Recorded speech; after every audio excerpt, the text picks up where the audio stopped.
23 March 2013 সালে এক সাংবাদিক একটা বিল্ডিংয়ের ফাটল দেখে অনেকগুলো ছবির ফুটেজ নেন, ভিডিও নেন। ভিডিও নিয়ে তার টিভিতে পাঠিয়ে দেন। টিভির নাম ইটিভি। ইটিভিতে পাঠানোর পরে উনি ওইটা একটা ছোট একটা ক্লিপ, 5টার সময় এটা রিপোর্টও হয়। রিপোর্টটা হচ্ছে যে একটা ফ্যাক্টরি বিল্ডিংয়ে ভাঙন ধরেছে এবং ভাঙন ধরানোর সাথে সাথে ওই ফ্যাক্টরির 3-4 হাজার যারা শ্রমিক তারা হুড়হুড় করে বেরিয়ে গেছেন, এত ভয়াবহ এই ফাটল, এবং ফাটলেরও একটা ছবি হয়। আশ্চর্যজনকভাবে যেটা হয়েছে যে একটু পরেই ওই ছবিটা, ওই ভিডিওটা আর যায় নাই। ওইখানে যে নিউজ এডিটর সেইটাকে বন্ধ করে দিছিলেন, ওইটা আর যায় নাই। তো ওই নিউজটা যদি ওই দিন ওই টিভি সারাদিন রান করত, তাহলে পরের দিন রানা প্লাজা হইতো না। রানা প্লাজা হওয়ার ওয়ান অফ দ্য কারণ ছিল নাজমুল হুদা নামে যে সাভারের ইটিভির যিনি করেসপন্ডেন্ট ছিলেন, ওনার প্রচুর ভিডিও, এটা পরে CNN ইউজ করেছে, BBC ইউজ করেছে। তো জুলাইয়ে আমাদের সামনে এই টেস্টটা নিয়ে এসেছিল, আমি কার সাথে আছি, আমি কি মেহনতি মানুষের সাথে আছি, অধিকারের সাথে আছি নাকি ইয়েতে। এবং সেই সময় আমাদের যারা নিউজ এডিটর, আমাদের যারা এই যে কাঞ্চন ভাইরাজ এটা করেছেন, আমরা যারা নিউজ করেছি সবারই আমরা ইন্ডিভিজুয়ালি ওই ডিসিশন নেওয়ার একটা সময় এসেছিল যে আমি নিউজটা করব কিনা, করলে কিভাবে করব। আর এমন একটা শক্তির এগেনস্টে সবাই রিপোর্ট করতেছে, এটা মানে হচ্ছে যে একটা ধর্মযুদ্ধ। আওয়ামী লীগ তো একটা ধর্মীয় পার্টি, আওয়ামী লীগের চেয়ে ফান্ডামেন্টালিস্ট ধর্মীয় পার্টি বাংলাদেশে আর একটা নাই।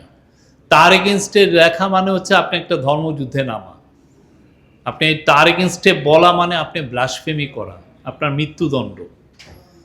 ভয়াবহ একটা জার্নালিজম। আপনি কি এই জার্নালিজমটা করার মতো আপনার শক্তিটা আছে কিনা, আপনি ওইটা করবেন নাকি আপনি এমন একটা জার্নালিজম করবেন যেটার জন্য আপনার পূর্বাচলে প্লট তৈরি, আপনি এই সচিবালয় যে দুনিয়ার ধান্দাবাজি করার কার্ড তৈরি, আপনি ওইটা করবেন।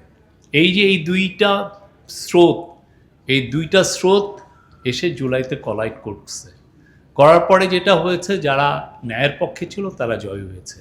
ব্রিলিয়ান্ট, মানে জুলাই সময় যারা জার্নালিজম করেছেন তারা তাদের ভয়টাকে পকেটের মধ্যে রেখে গেছিলেন, নিয়ে যে বাথরুমে যে ফ্লাশ আউট করে ছেড়ে দিচ্ছেন।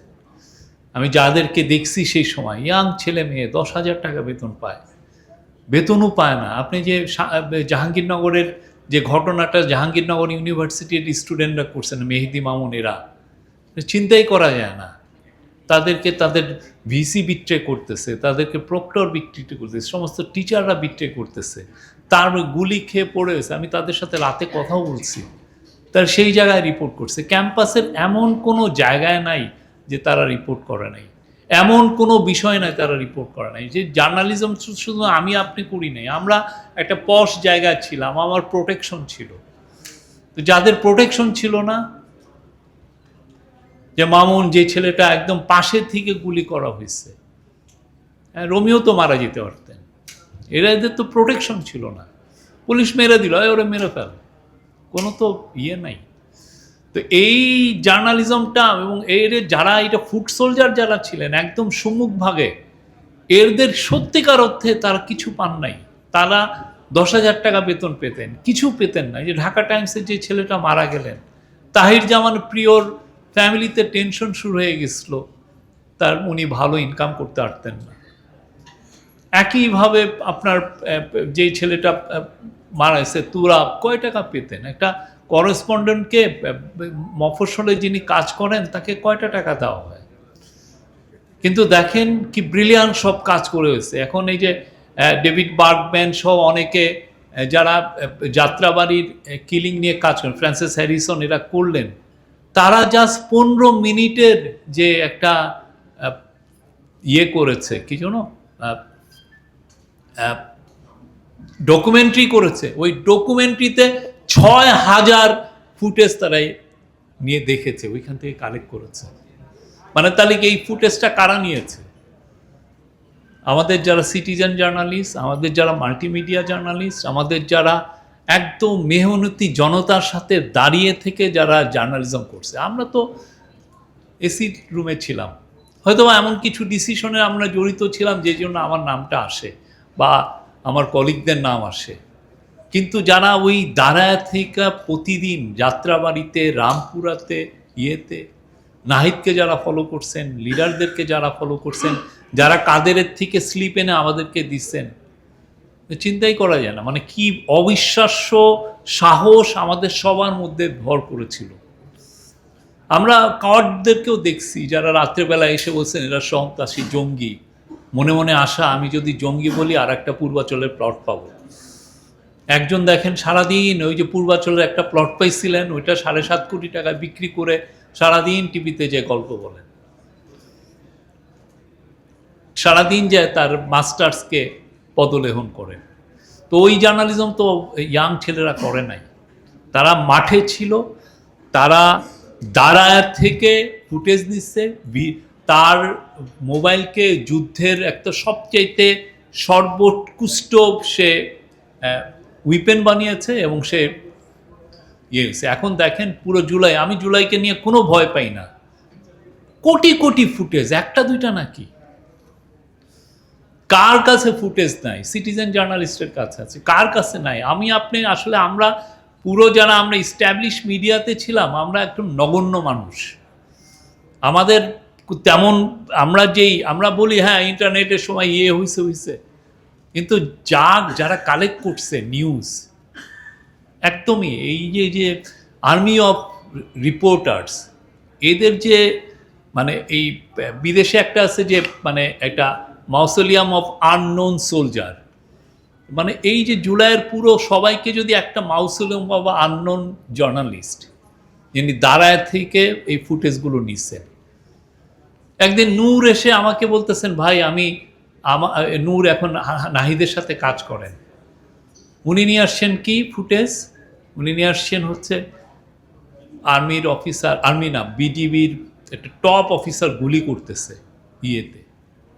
আরেকজন নিয়ে আসলেন, আমরা তখন ইয়েতে অফিসে, আরেকজন নিয়ে আসলেন ইউএনের এপিসি ইউজ করতেছে। নূর ভয় পেয়ে এটা নাও দিতে পারতেন, তার ক্যারিয়ার এইখানে বাধাগ্রস্ত। মানে উনি এইটা ওরা যদি জানতো যে নূর এটা করতেছেন, নূরের চাকরি থাকতো না। আমরা আল জাজিরা এদের সবাইকে দিয়ে এটা বাইরে পাঠিয়ে দিচ্ছি। আমাদের কাজগুলো খুব ক্ষুদ্র, কিন্তু এই যে যারা এই যে নূর যে কাজটা করছেন বা ওর সাথে ক্যামেরা জার্নালিজম, তার কাজটা অনেক বড়। এই কাজটাই জুলাইকে মহৎ করছে।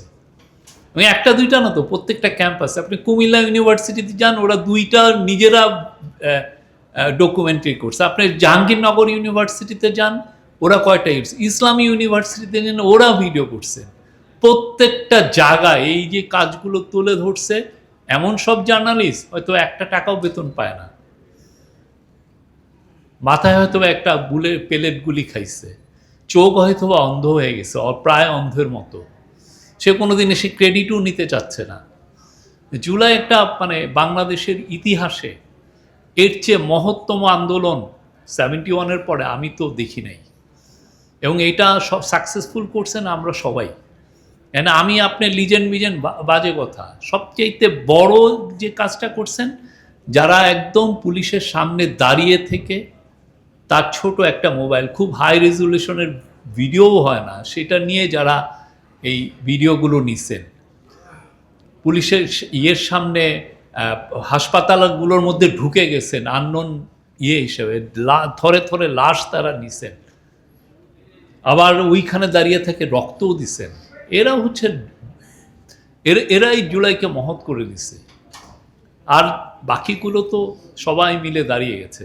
আর যারা সত্যিকার অর্থে জুলাইয়ের এগেনস্টে ছিলেন, তারা এখনও আছেন, হিস্ট্রি তাদেরকে ইরিলেভেন্ট করে দিছে। আমরা তাদেরকে নিয়ে মানে তাদেরকে কি মানে একদম সিম্প্যাথি চোখে দেখা ছাড়া আর নাই। They have lost it. এর চেয়ে লজ্জা, তারা দিনের শেষে তো সে একটা লজ্জার মধ্যে থাকে।